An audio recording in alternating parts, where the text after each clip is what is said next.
Bonjour. Dans cette vidéo, on va parler de l'activité productrice. Aujourd'hui, je suis heureuse parce que j'ai acheté un beau manteau.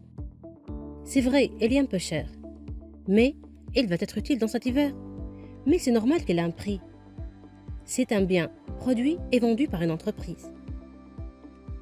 Mais qu'est-ce que ça veut dire la production? Pour comprendre comment s'organise l'activité productive, il faut d'abord savoir à quoi sert la production. La production est obtenue par la combinaison de facteurs matériels et de facteurs humains, c'est-à-dire facteurs de production, débouchant sur une offre de biens ou de services. Il existe deux grands types de production. Il y a la production de biens et la production de services. Les biens ont pour caractéristique principale d'être matériels, c'est-à-dire touchables. Exemple, la télévision. Les services sont produits et consommés en même temps. Ils ont le caractère des matériels. Exemple, les entreprises qui opèrent dans le secteur ou dans le domaine du tourisme, dans le domaine de loisirs, les assurances, etc. Les entreprises produisent pour répondre aux besoins des consommateurs, mais aussi elles anticipent et créent les besoins. Exemple, avant la création et la production des téléphones portables, peu de gens exprimaient leur besoin de rester joignables. Aujourd'hui, on ne peut pas rester sans portable. La production nécessite des facteurs immatériels et matériels. Exemple, local, les matières premières, machines, ouvriers, etc., qui seront utilisés dans le processus de production pour réaliser un produit fini. Mais qu'est-ce que ça veut dire le processus de production? C'est les différentes étapes par lesquelles passent les matières premières pour arriver au stade de produit fini. Prenons l'exemple de la production du pain.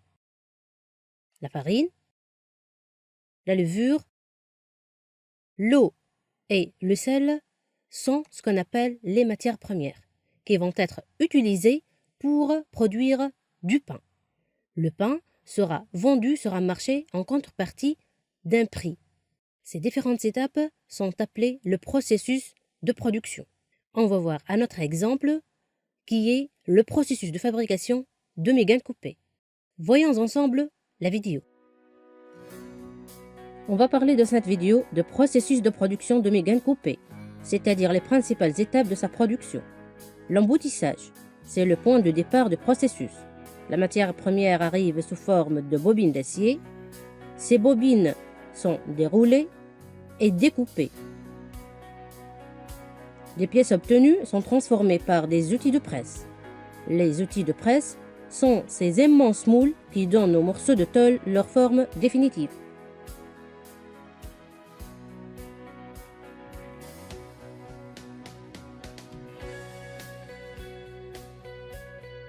Deuxième étape, la tôlerie. Le département tôlerie assemble les pièces embouties pour former la carrosserie du véhicule. La soudure par point et laser est utilisée pour les pièces en tôle d'acier. Les pièces d'aluminium étant assemblées par clinchage ou rivetage. Arrivée à la peinture, la caisse passe d'abord dans plusieurs bains qui la protègent contre la corrosion. Un mastic est ensuite appliqué sur les jonctions de tôle afin de n'assurer l'étanchéité et l'insonorisation. La caisse reçoit ensuite les couches d'après, de base colorée et de vernis, l'aspect final du véhicule étant atteint. Le montage, c'est la dernière étape de la fabrication. On assemble ici le poste de conduite, l'habillage intérieur et la miroiterie. En parallèle, les sous-éléments mécaniques, habillage des portes, sont assemblés dans des ateliers de préparation.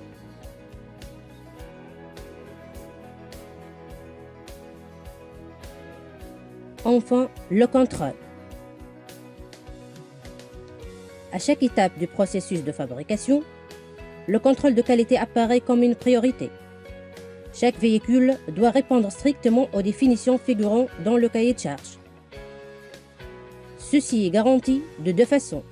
Durant la fabrication par autocontrôle à chaque poste de travail, avant la livraison par des tests sur bancs et pistes. Et voilà, cette voiture est prête, ne reste plus que la livrer. Elle répond à tous les critères de fabrication Renault.